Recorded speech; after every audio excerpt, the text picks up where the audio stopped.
জানো অনি, রবি ঠাকুরের স্পর্শে আমার দুঃখগুলো আকাশ হয়ে যায়। সে আকাশে আমি আমার নিজের ইচ্ছামতো বিচরণ করতে পারি। সে আকাশে দুঃখের অনুভূতি ছাড়াও অনেক রকমের অনুভবকে খুঁজে পাই। সেই অনুভবের সাথে জড়িত থাকে কত রকমের ব্যক্ত অব্যক্ত ভাব। সেই ব্যক্ত ভাব আবার কিছু অভিজ্ঞতাও বয়ে আনে, অভিজ্ঞতার অনুভবকে বয়ে আনে, অভিজ্ঞতার শিক্ষাকে বয়ে আনে। আমরা মানুষরা এত সুখ চাই করে জীবনের বেশিরভাগটা সময় হাপিত্যেশ করি।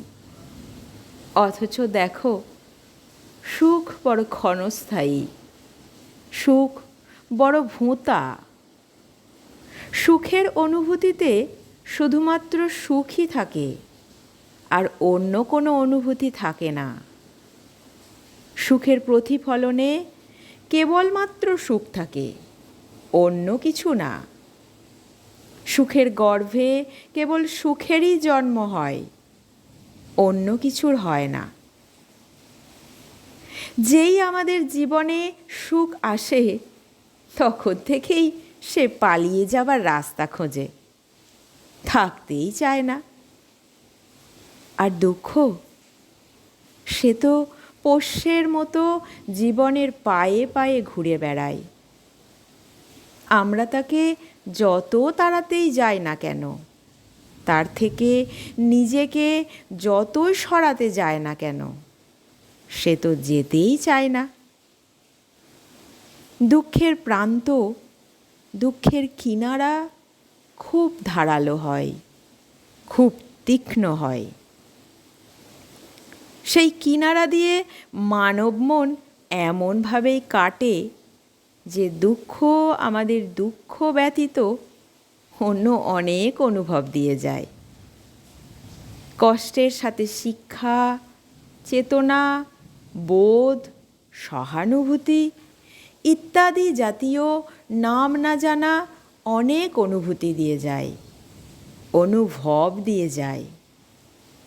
আবার কখনো কখনো আমাদের চোখের সামনে সত্যের সত্য রূপ প্রকাশ করে যায় দুঃখ। জীবনের কোনো এক ধূলিমলিন অবকাশে সেই মানুষটি দুঃখের রেখে যাওয়া ছাপে হাত বোলায় আর দুঃখের স্মৃতিচারণ করে। দুঃখের স্মৃতিচারণে মন দুঃখিত হয় না, কেননা দুঃখের সময়টা আমাদের দুঃখিত করে, দুঃখের স্মৃতিটা নয়। কারণ স্মৃতি সতত মধুর হয়।